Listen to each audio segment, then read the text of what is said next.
Hello everyone, my name is Nikita and I am from the Bodhi Academy. Today we are going to start with a new chapter from 9th Standard Science textbook, that is the second chapter, Is Matter Around Us Pure? In the last chapter we studied about the matter and the different forms of matter.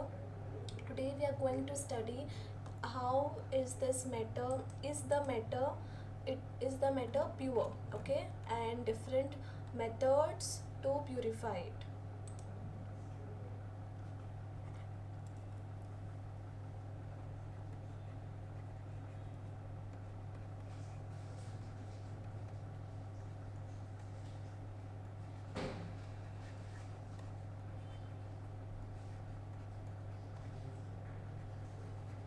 When we look at the title of this chapter, we can see that this word pure is this. What is the meaning of this word pure? Okay, what do you mean by something which is pure? What do we mean by pure is that pure is something which contains a specific entity of one particular type.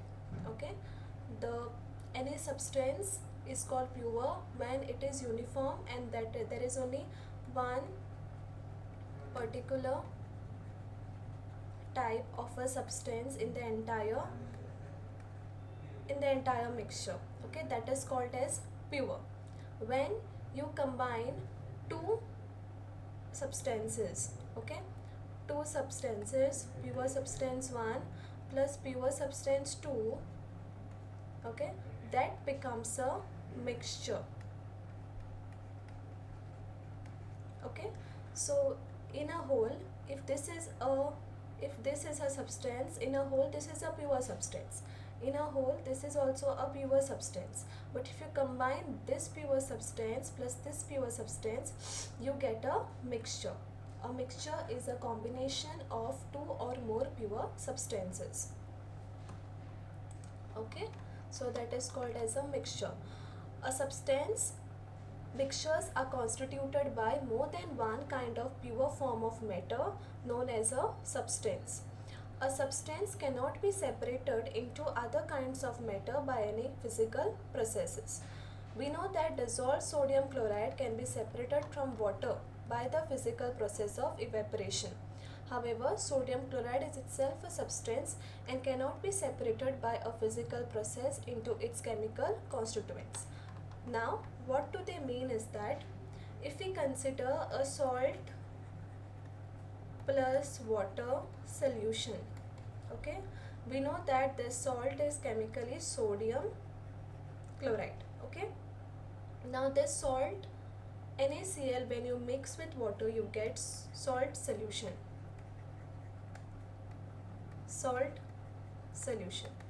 Now this is containing salt and water, okay, this salt solution. We can separate salt and water by the process of evaporation. We can separate them both, but can we separate NaCl into its constituents? No. By physical processes we cannot separate them into its constituents, okay. We cannot separate it into its constituents, but we can separate the salt particles from the water by the process of evaporation. Similarly, sugar is a substance because it contains only one kind of pure matter and its composition is same throughout. So this is a substance, sugar plus water, then sugar is a substance, salt plus water, salt is a substance which cannot be separated further, but salt can be separated from water, okay. For example, now soft drink and soil are not single substances. However, the source of a substance may be, it will always have the same chemical properties. Therefore, we can say that mixtures contains more than one substance. Now, if we consider soil, okay, if we consider soil we can say it is a mixture because it has two or more substances, two or more, okay, two or more substances, so we call it a mixture. So this makes it clear the definition of mixture. Mixture contains two or more pure substances, okay, which can or cannot be separated. Okay, the substances can be separated from the whole mixture, but the substances cannot be separated from into its constituents. Okay, now moving on to the next part. The next part says about the types of mixture. Now to understand this, we have to conduct an activity. Okay, now in this activity we will consider 4 cases. Okay, we will be considering 4 cases wherein we will be taking 4 beakers, 1, A, B, C and D. Okay, A, B, C, D. In the first mixture, in the first beaker, I am going to add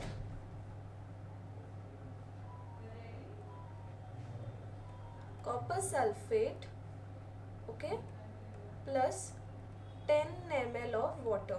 Okay, 1 gram of copper sulfate plus 10 ml of water. In the second beaker, I am going to add 1 gram of copper sulfate plus 20 ml of water. Okay, now in the third beaker, in the C beaker, I am going to add copper sulfate plus KmNO4, potassium permanganate. Also in the fourth beaker, copper sulfate plus potassium permanganate. Okay, now this copper sulfate, this is 1 gram of copper sulfate in 10 ml of water. This is 1 gram of copper sulfate in 20 ml of water, and this is containing two substances, and this also is containing 2 substances. Now there is water over here also, 10 ml of water plus 10 ml of water.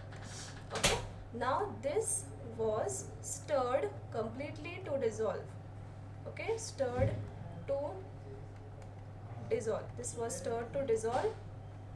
After that, now this is containing 1 gram in 10 ml, this is containing 1 gram in 20 ml, and this is containing both. Now we know that copper sulfate is a copper sulfate mixture, copper sulfate compound is blue in color. Okay, it is blue in color. So this solution will contain all blue particles. Okay, and this, after stirring, A will appear as a uniform solution containing all blue particles in water. Okay, now B1, it is 1 gram in 20 ml. So over here there is more water and less particles. So this will be a little light colored solution, but it is still uniform. Okay, it is still uniform but light colored. Now in the third one, it will contain blue, okay, plus it will contain KmNO4, which is purple. Okay, purple. So this will not appear uniform. It will be a non-uniform solution. Okay, non-uniform because it contains 2 types of particles. Same in case of D also. Purple and blue.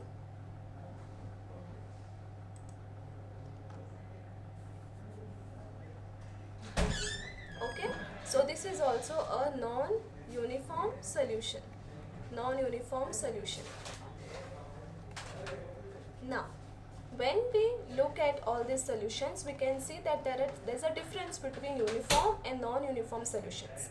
The solutions which are uniform, okay, the solutions which are uniform, which they appear as same throughout. They appear as uniform throughout the solution.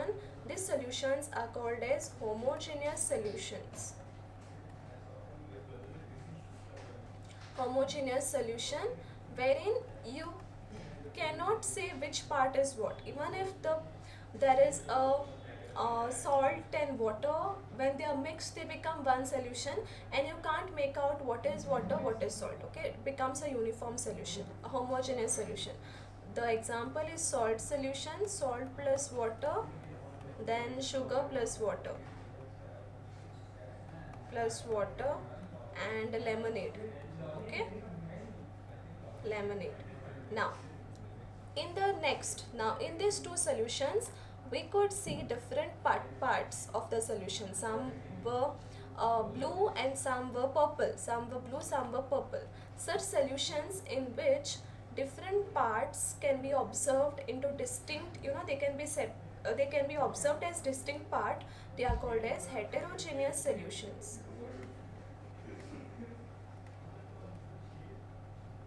Heterogeneous solutions. Okay, yes, if you mix soil in water, it will give you a heterogeneous solutions. Or this example, it is a heterogeneous solution. So solutions are of two types: homogeneous solution in which the composition, throughout it's the same, and this is a heterogeneous solution. Now one difference among these two, A and B, was that this was darker, this was lighter. So homogeneous solution can have a variable composition. Okay, their composition can vary depend upon how much particles, how much powder you put in the water. Okay, in this they have different concentrations. Okay, different concentration. So this is about the homogeneous and the heterogeneous solutions. So mixtures can be homogeneous or heterogeneous. Now we are going to see the first type of mixture. Okay, first type of homogeneous mixture. So now we saw that mixtures can be a mixture can be homogeneous or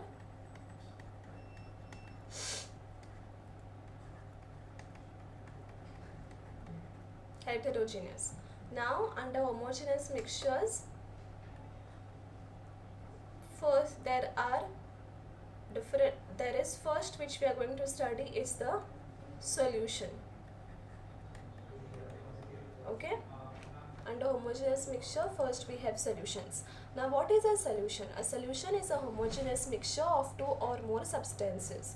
For example, lemonade, soda water are examples of solutions. So when you combine two or more substances which gives a homogeneous mixture, it is called as a solution. Okay, usually we think of a solution as a liquid that contains either a solid, liquid or a gas, but we can have solid solutions and gaseous solutions also. Okay, now we will study the properties of a solution. First of all, a solution is a homogeneous mixture.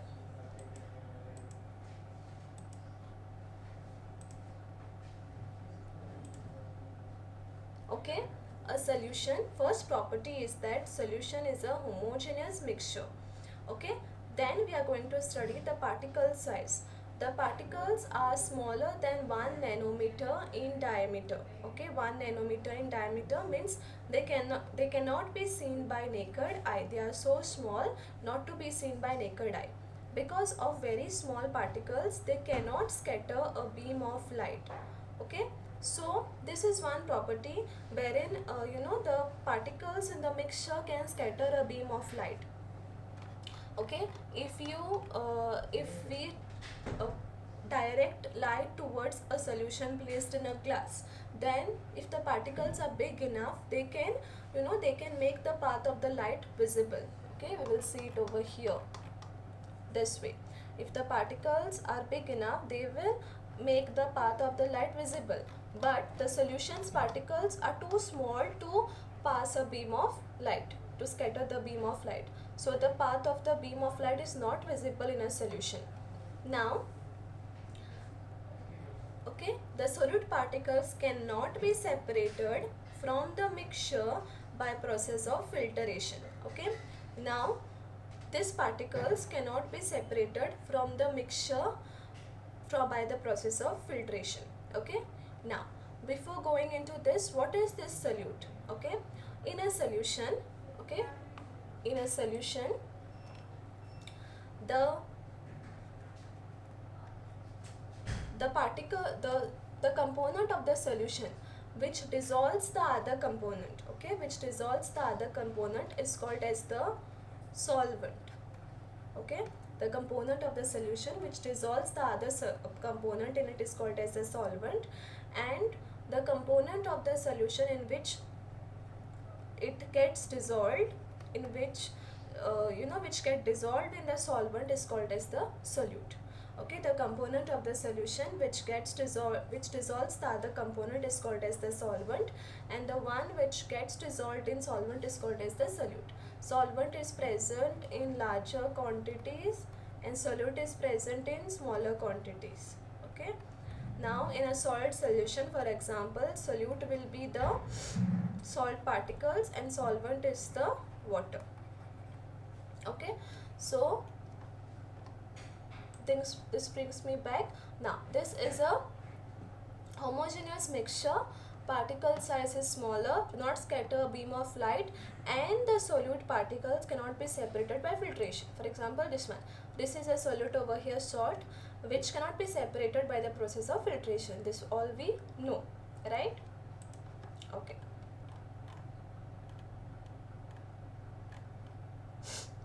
Okay, now depending upon the concentration of a solution. Now what is the meaning of a concentration of a solution? Concentration of a solution means how much solute is present in that particular time. Okay, how much solute is present in the solvent in that particular time. At a particular temperature, the solution, a solution that has dissolved as much as solute as it is capable of dissolving is called as a saturated solution. Okay, so the amount of solute, how much it has dissolved in a solution. For example, now this is 10 ml of water.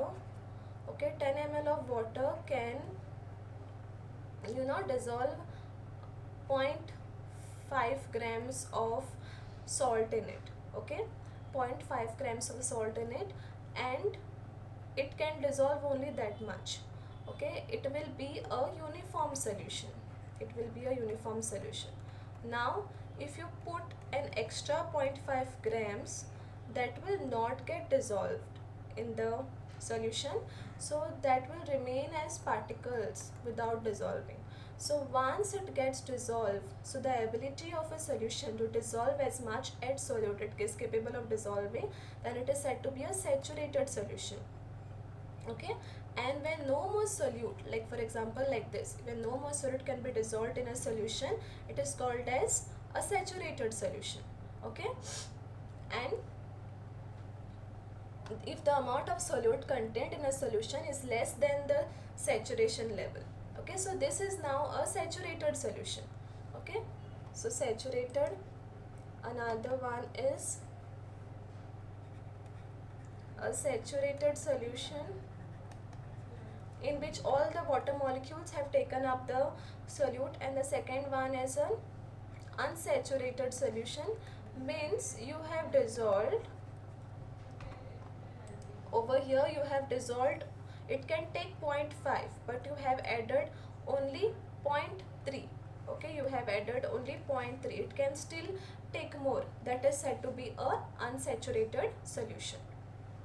Okay, so now the next thing which we need to focus on this formulas. There are various ways of expressing the concentration of a solution. Here there are two methods. First is mass by mass percentage, means you have to take the mass of solute in grams and the mass of solution in grams into 1000. This will give you the mass by mass percentage of a solution, like how concentrated is the solution. Next is mass by volume percentage of a solution, wherein you will take the mass of the solute and the volume of the solution in ml, okay, into 100. So this is how you calculate the concentration of a solution. Okay, now next type is a next type of mixture which falls under non-homogeneous or heterogeneous is the suspension. Okay, suspension. Non-homogeneous systems like those obtained in group C, okay, this one in group C, they are called as suspension, in which the solids are dispersed in liquids. Solids are dispersed in liquids means even after dissolving you can see some solids always dispersed in the liquids. For example, like this. Okay, they never dissolve entirely in the water. You can see them suspending in the liquid, dispersed in the liquid. They are called as a suspension. A suspension is a heterogeneous mixture in which the solute particles do not get dissolved and remain suspended throughout the bulk of the medium. Okay, they remain suspended throughout the bulk of the medium. Particles are visible to the naked eye. Okay, so let's study the properties. First property, it is a heterogeneous mixture. Okay, we have seen this. Second one is the particles can be seen by the naked eye. The particles are visible to the naked eye. Okay, then particles of a suspension, it scatters a beam of light passing through it and make the path visible. So now over there the particles were of small size, solution particles had small size, so it was not able to scatter the beam of light, but over here the particles are little bigger, so they can scatter the beam of light. The solute particles settle down when left undisturbed, then the suspension is unstable. They can be separated from the mixture by the process of filtration. Okay, so because they remain suspended throughout the solution, they can be separated from the mixture by the process of filtration. Okay,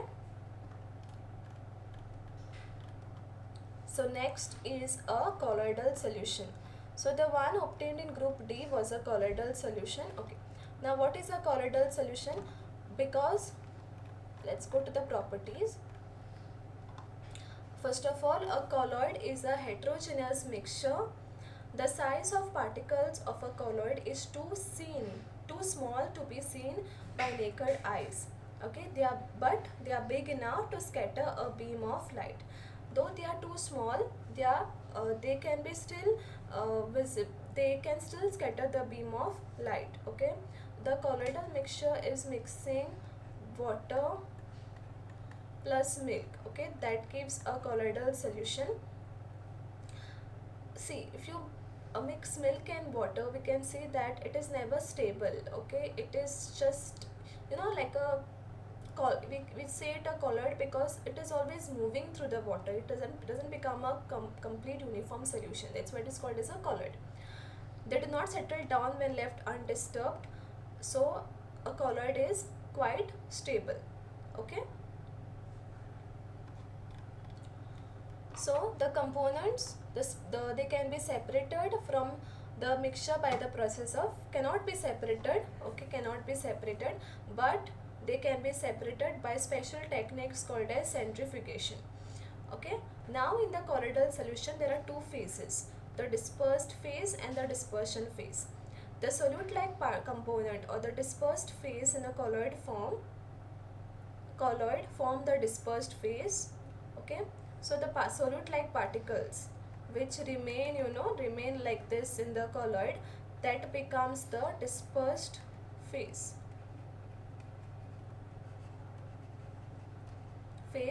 And in which they are getting dispersed. They are getting dispersed in a surrounding medium. That becomes the dispersion medium.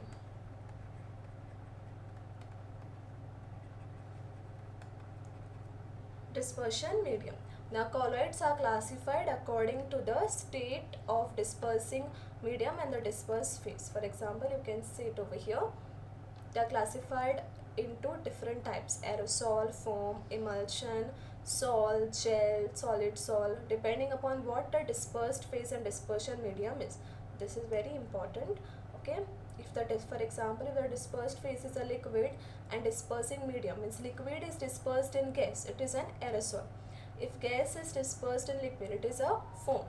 Okay, so these were the three types of mixtures which we studied.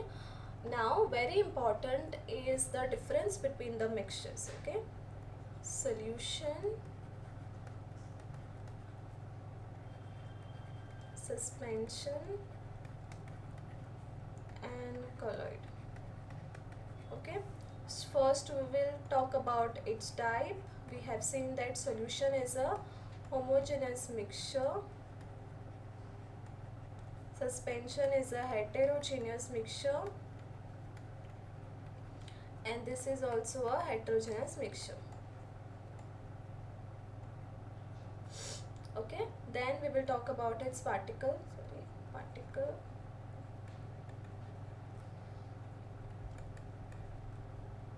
Very small with 10 raised to minus 9 nanometer,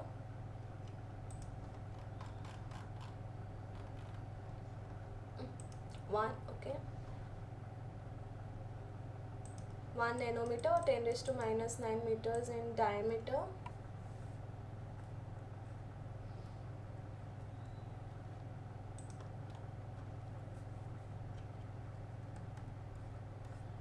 Okay, this cannot be seen by naked eye.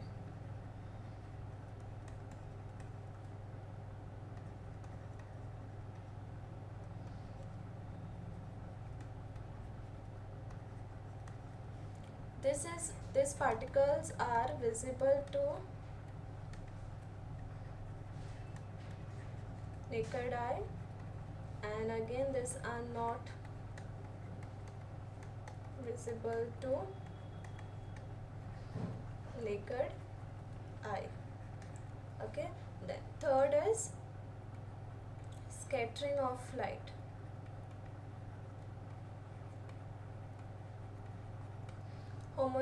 The solute do not scatter, no, they scatter, yes, and they also scatter, scattering of light. Now next is separation, whether they can be separated.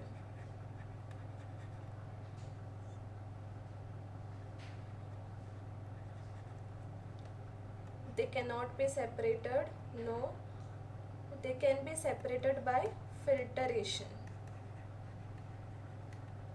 Okay, and this can be separated by centrifugation. Okay, so this is how you differentiate between a solution, suspension and a colloid. Okay, this table is very important in the exam point of view. Okay, the question can be differentiate between a solution and a suspension, or differentiate between suspension and a colloid, or differentiate between solution and a colloid. Okay, so anyone can come, and this is very important in the exam point of view. So yes, today we studied the mixture, different types of mixtures, and homogeneous and heterogeneous mixtures, and how are they different from each other. So this is for this video.